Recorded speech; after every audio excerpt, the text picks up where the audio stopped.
I am Dr. Ajay Sharma, head PG department of chemistry. मैं इस YouTube group में आपका स्वागत करता हूं। मेरा ये जो वीडियो है उसके अंतर्गत मैं आपको बताना चाहता हूं कि मैं फर्स्ट ईयर बीएससी के अंदर अकार्बनिक रसायन आपको पढ़ाऊंगा। अकार्बनिक रसायन जिसके के अंतर्गत हम S block, P block, D block, F block, ये सब जितने भी इम्पोर्टेंट चैप्टर्स हैं उनका अध्ययन करेंगे। और उससे पहले हम जो बॉन्डिंग्स हैं, बॉन्डिंग के बारे में पढ़ेंगे।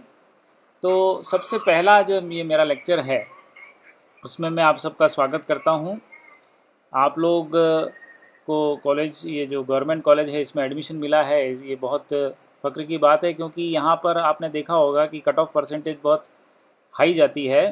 तो उन्हीं बच्चों को प्रवेश मिल पाता है जिनके प्राप्तांक 12वीं कक्षा में बहुत ही उच्च होते हैं। तो इस महाविद्यालय में आपका स्वागत है।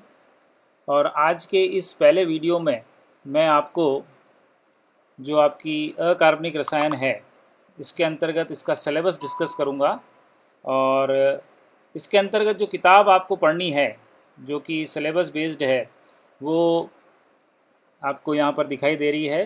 अकार्बनिक रसायन बाय सुरेश आमेटा, अजय शर्मा, मुकेश मेहता। ये किताब हिमांशु पब्लिकेशन ने निकाली है।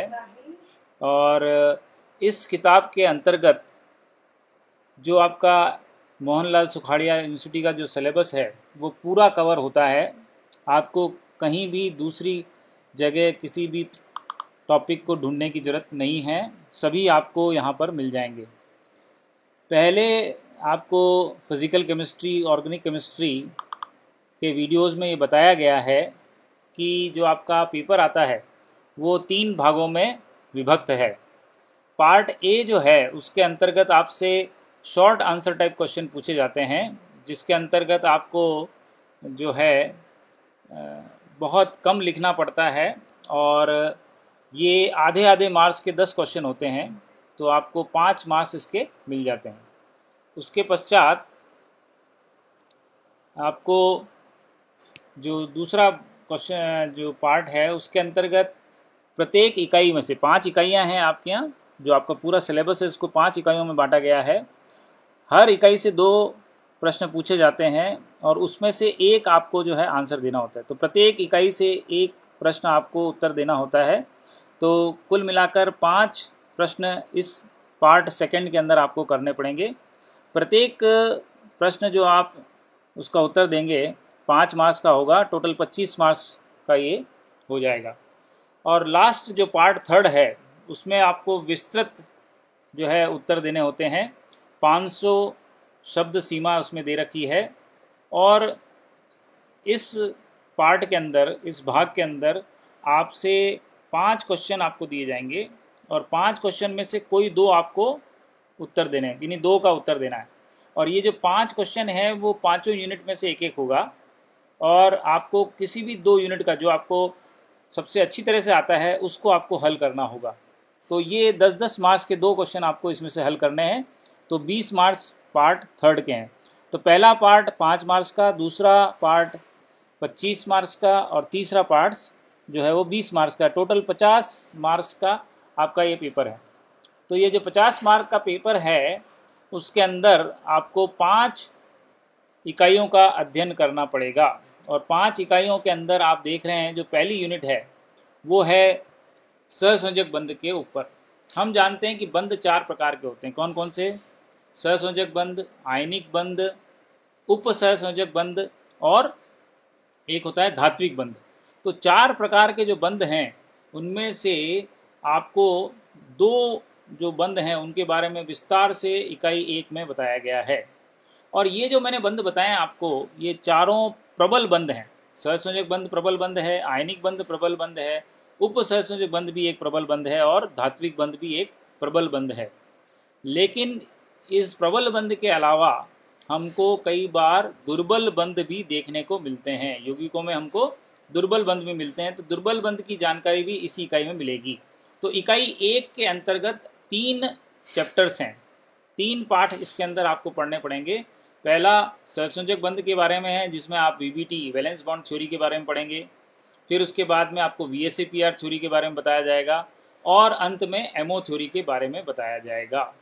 और थोड़ा थोड़ा इंट्रोडक्शन दिया गया है कि इलेक्ट्रॉन डेफिशिएंट कंपाउंड यानी इलेक्ट्रॉन न्यून यौगिक क्या होते हैं, बंध सामर्थ्य क्या होता है, बंध ऊर्जा क्या होती है, प्रतिशत आयनिक करैक्टर क्या होता है, डाइपोल मोमेंट यानी द्विध्रुव आघूर्ण क्या होता है और विद्युत ऋणता क्या होती है, इसके बारे में भी थोड़ा थोड़ा इसमें आपको बताया गया। और ये सब मेरे को ज्ञात है कि आपने 11वीं या 12वीं में इसको थोड़ा बहुत आपने पढ़ रखा है, लेकिन चूंकि अब आप कॉलेज में आ गए हैं, फर्स्ट ईयर में आ गए हैं, तो कुछ डिटेल में आपको इसके बारे में बताया जाएगा। तो VBT valence bond theory, MO theory यानी मॉलिक्यूलर ऑर्बिटल थ्योरी और valence shell electron pair repulsion theory, ये 3 बेसिक थ्योरी जो है वो इसके अंदर आप पढ़ेंगे। इन थ्योरी के द्वारा हमने सहसंयोजक बंध को डिफाइन किया है। तो हम सहसंयोजक बंध क्या होता है उसके बारे में विस्तार से जानकारी इस इकाई में प्राप्त करेंगे। दूसरा जो इसमें चैप्टर है वो है आयनिक सॉलिड्स। आयनिक सॉलिड्स के अंतर्गत आप आयनिक बंध के बारे में जानेंगे कि आयनिक बंध क्या होता है। उसके अलावा रेडियस रेशियो, कोऑर्डिनेशन नंबर यानी समन्वय संख्या क्या होती है, limitation of radius ratio rule के बारे में पढ़ेंगे।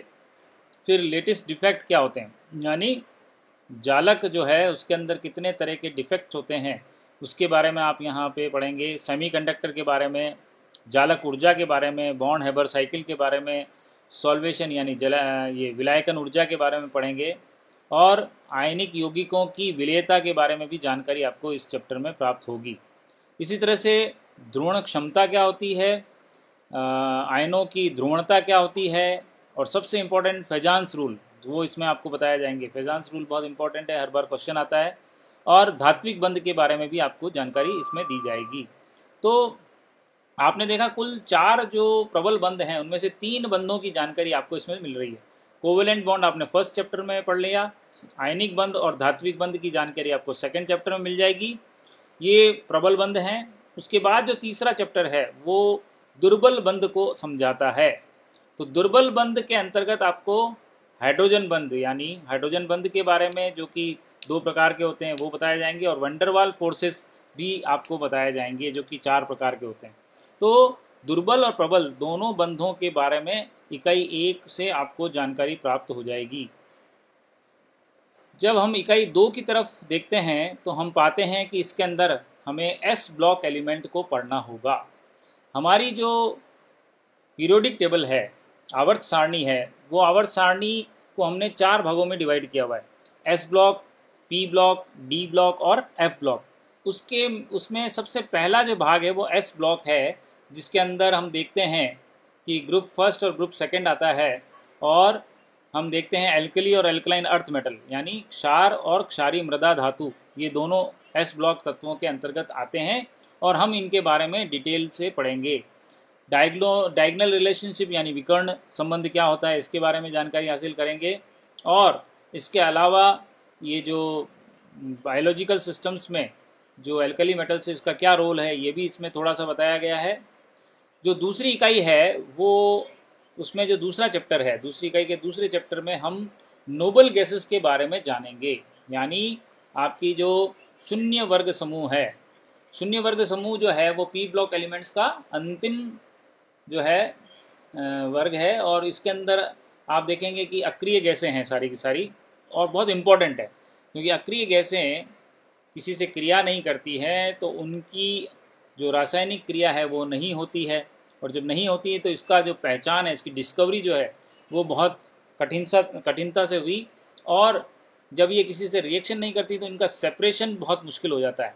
तो डिस्कवरी, सेपरेशन, इसकी प्रॉपर्टीज़ और उसके बाद एक और चीज़ हम पढ़ेंगे वो है जिनॉन के यौगिक, कि किस तरह से बाद में हमने कई सारे जिनॉन के यौगिक तैयार कर लिए, किस तरह से ऑक्सीजन और जिनॉन के आयनाइजेशन पोटेंशियल में समानता होने के कारण जब ऑक्सीजन जो है कंपाउंड बना सकता है तो तर्क दिया गया कि जिनॉन का आयनाइजेशन पोटेंशियल यानी आयनन विभव जो है वो ऑक्सीजन के बराबर है, तो वो भी यौगिक बना सकता है। और इसी तर्क के आधार पर ज़ीनॉन के कई सारे यौगिक तैयार किए गए और उसके बारे में विस्तार से, उनके स्ट्रक्चर के बारे में, उनके रासायनिक गुण, भौतिक गुणों के बारे में इस चैप्टर में विस्तार से बताया गया है। लेकिन जो सबसे इम्पोर्टेंट चीज़ यहाँ पर है वो है सेपरेशन ऑफ इनर्ट गैसेस, कि किस तरह से अक्रिय गैसों को पृथक किया जाता है।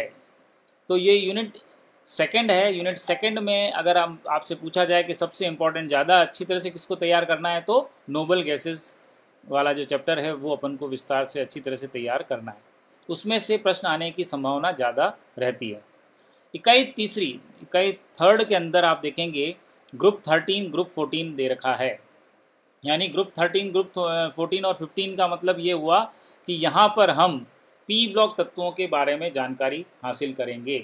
ग्रुप 13 यानी बोरोन उपवर्ग, बोरोन के जो बोरोन के बाद में आने वाले एल्यूमिनियम, गैलियम, इंडियन थेलियम और नियोबियम, ये सारे के सारे जो है ग्रुप 13 के अंदर आते हैं। ग्रुप 14 के अंदर कार्बन समूह कहलाता है वो, और कार्बन समूह के अंदर आप देखेंगे carbon, silicon, germanium, tin, lead और एफएल, फ्लोरेंशियम, ये सारे के सारे जो हैं वो ग्रुप 14 के अंदर आते हैं। ग्रुप 15 के अंदर नाइट्रोजन उपवर्ग कहलाता है, नाइट्रोजन समूह कहलाता है। इसके अंदर nitrogen, phosphorus, arsenic, antimony, bismuth और मैग्नोलियम आता है। तो ये जो 3 वर्ग हैं जो कि पी ब्लॉक तत्व कहलाते हैं, उनके बारे में अध्ययन किया जाएगा। हर एक वर्ग के जितने भी तत्व हैं उनके यौगिक कौन कौन से हैं उनके बारे में अध्ययन होगा। इसके अलावा अगर आपसे पूछा जाए कि इन तीनों में से किसको ज़्यादा अच्छी तरह से तैयार करना है, तो वो है बोरोन उपवर्ग। बोरोन समूह के अंदर जो सबसे इम्पॉर्टेंट चीज़ है वो डाइबोरेन। डाइबोरेन जो है एक तरह का इलेक्ट्रॉन न्यून यौगिक है, और डाइबोरेन के अलावा कई सारे हायर बोरेन्स भी बनते हैं। तो बोरोन, डाइबोरेन के बारे में विस्तार से क्वेश्चन आता है, बोराजीन के बारे में विस्तार से क्वेश्चन आता है, बोरेक्स के बारे में, बोरेक्स बीट टेस्ट, इस तरह से काफ़ी ऐसे प्रश्न हैं जो वार्षिक परीक्षा में पूछे जाते हैं, और वो सब इस ग्रुप 13 में से ही पूछे जाते हैं। तो ग्रुप 13 बहुत इंपॉर्टेंट कहलाता है। ग्रुप 14 जो है उसके अंदर आप देखेंगे सिलिकेट और सिलिकॉन, ये बहुत इंपॉर्टेंट है। इनर्ट पेयर आप देखेंगे हर एक में पाया जाएगा। इनर्ट पेयर इफेक्ट, अक्रिय युग्म प्रभाव हर चैप्टर में पाया जाएगा जब हम पी ब्लॉक एलिमेंट पढ़ेंगे। तो हर पी ब्लॉक एलिमेंट के जितने भी चैप्टर्स हैं उसके अंदर इनर्ट पेयर इफेक्ट तो आपको पता होना ही चाहिए। और ये जो ग्रुप 14 है उसके अंदर सिलिकेट और सिलिकॉन के बारे में विस्तार से पूछा जाता है। कभी कभी कार्बाइड्स के बारे में भी पूछ लिया जाता है, क्योंकि इनकी एप्लीकेशंस बहुत ज़्यादा है। फुल्लरीन के बारे में थोड़ा सा आइडिया इसमें दिया हुआ है। तो कार्बन ये जो ग्रुप है यानी ग्रुप 14 है, उसके अंतर्गत हमें इन चीज़ों का ध्यान रखना है और डिटेल में इसकी तैयारी करनी है। ग्रुप 15 यानी नाइट्रोजन उपवर्ग समूह जो है, इसके अंदर जो सबसे इम्पॉर्टेंट टॉपिक या जो हर साल पूछा जाता है वो है नाइट्रोजन फिक्सेशन। तो नाइट्रोजन फिक्सेशन के बारे में पूछा जाएगा, और इसी तरह से ऑक्सी एसिड्स के बारे में पूछा जाएगा। ऑक्सी एसिड्स ऑफ फॉस्फोरस, ये भी एक इम्पॉर्टेंट चीज़ है। तो इस टॉपिक को भी बहुत अच्छी तरह से अपन को तैयार करना है। अब अपन आते हैं इकाई नंबर 4। इकाई नंबर 4 के अंदर आप देखेंगे पुनः पी ब्लॉक तत्व ही हैं, और पी ब्लॉक तत्वों का ग्रुप 16 और ग्रुप 17। तो वर्ग 16 और वर्ग 17 जो है, वर्ग 16 के अंदर हम पढ़ेंगे ऑक्सीजन और सल्फर के बारे में। तो oxides and oxy acids of sulphur, ये बहुत इंपॉर्टेंट है, क्योंकि ऑक्सी एसिड्स बहुत सारे हैं सल्फर के और सभी बहुत इंपॉर्टेंट हैं। तो ऑक्सी एसिड्स ऑफ सल्फर के बारे में विस्तार से आपको पूछा जाता है। और इसी के अलावा हम टेट्रा सल्फर टेट्रा नाइट्राइड के बारे में, S4N4 के बारे में भी जानकारी इसमें हासिल करेंगे। तो जो इकाई 4 है, इकाई 4 के अंदर 2 ही चैप्टर हैं, और जो दूसरा चैप्टर है ये इम्पॉर्टेंट है क्योंकि ये हेलोजन से संबंधित है। और आप जानते हैं कि हेलोजन का मतलब क्या, समुद्र से पाए जाने वाले।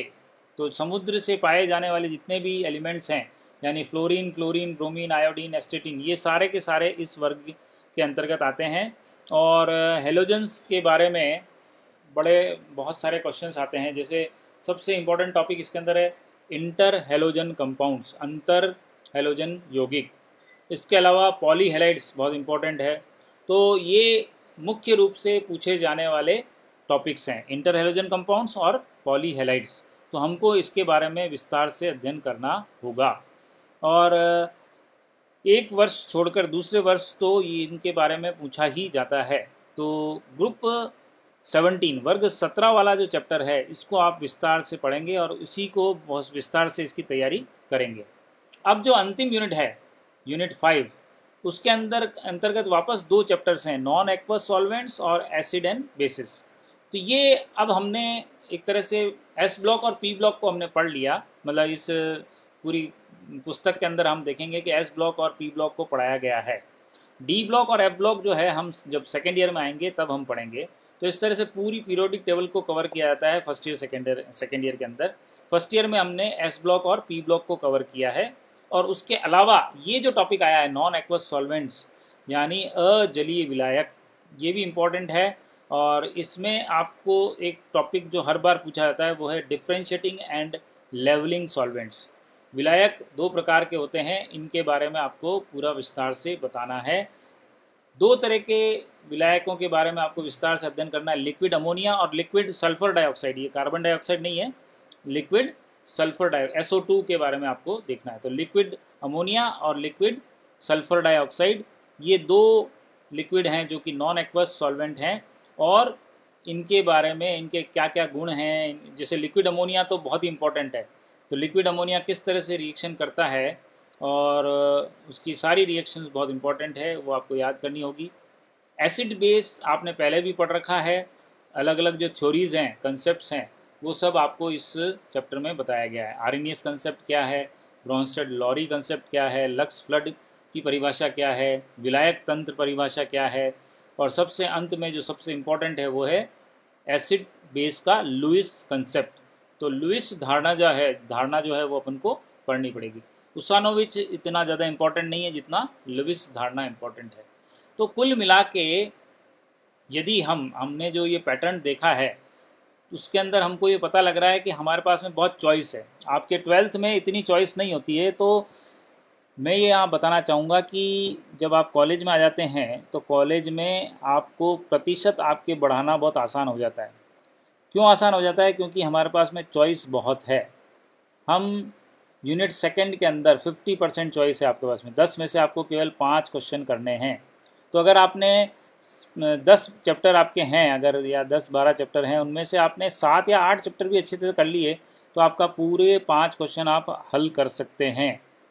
इसी तरह से यूनिट 3 के अंदर जो इकाई 3 है उसके अंदर आप देख रहे हैं भाग 3 के अंदर आपको केवल मात्र 5 में से 2 ही क्वेश्चन करने। तो ये जो 2 क्वेश्चन हैं वो आप अगर 3 इकाइयाँ भी पूरी तरह से कर लेते हैं तो आपको 2 चैप्टर आसानी से हल करने हो जाएंगे। तो अगर आप कुछ भाग इसका छोड़ भी देते हैं तो भी आप पूरे अंक प्राप्त कर सकते हैं। लेकिन हमें कुछ भी नहीं छोड़ना है, हमें सारा अध्ययन करना है, ज़्यादा से ज़्यादा अध्ययन करना है ताकि हमें कहीं भी संशय नहीं रहे, क्योंकि प्रश्न पत्र कहीं से भी आ सकता है। आपको जो सबसे बड़ा फ़ायदा है कि आपको जो किताब मिली है उस किताब के अंदर सब कुछ पूरी तरह से विस्तार से समझाया गया है। इवन जो पीछे प्रश्न दिए हुए हैं उनमें ये अंकित किया गया है कि ये प्रश्न पहले कब पूछा गया है। तो आपको ये आइडिया लग जाता है कि कौन सा चैप्टर कितना इम्पोर्टेंट है और उसमें से हमको क्या क्या करना है। अगले लेक्चर में मैं आपको बताऊंगा कि हम इकाई 1 के अंदर पहला जो चैप्टर है सहसंयोजक बंध, उससे हमारा अध्यापन कार्य शुरू करेंगे। तो मेरा जो अगला वीडियो आएगा उसके अंदर हम वैलेंस बॉन्ड थ्योरी से उसकी शुरुआत करेंगे जो कि सहसंयोजक बंध को समझाती है। वैलेंस बॉन्ड थ्योरी क्या है, इसकी मुख्य अभिधारणाएं क्या हैं, इसे किसने दिया, इसमें क्या क्या कमियां थी, इन कमियों को कैसे दूर किया, इनको दूर करने जिसको जब दूर किया गया तो VSEPR सिद्धांत आ गया। जब VSEPR सिद्धांत में कमियां पाई गई तो फिर हमने और इसमें परिष्कृत किया इसको, तो हमने मॉलिक्यूलर ऑर्बिटल थ्योरी दे दी। फिर मॉलिक्यूलर ऑर्बिटल थ्योरी तक हम इसमें पढ़ेंगे, लेकिन आपको पता लगेगा कि मॉलिक्यूलर ऑर्बिटल थ्योरी भी गलत है। उसको ठीक करने के लिए हमने क्या किया, CFT का सहारा लिया। CFT आप 3rd ईयर में पढ़ेंगे और बाद में पता लगेगा कि CFT भी गलत है। तो हम जब MSc में आएंगे तो MSc में आपको LFT पढ़ाई जाएगी, लिगेंड फील्ड थ्योरी। तो crystal field theory, ligand field theory, ये सब हम बाद में पढ़ेंगे। अभी हम सहसंयोजक बंध का जो शुरुआती भाग है, यानी valence bond theory, VSEPR theory और MO थ्योरी, ये 3 थ्योरी विस्तार से पढ़ेंगे।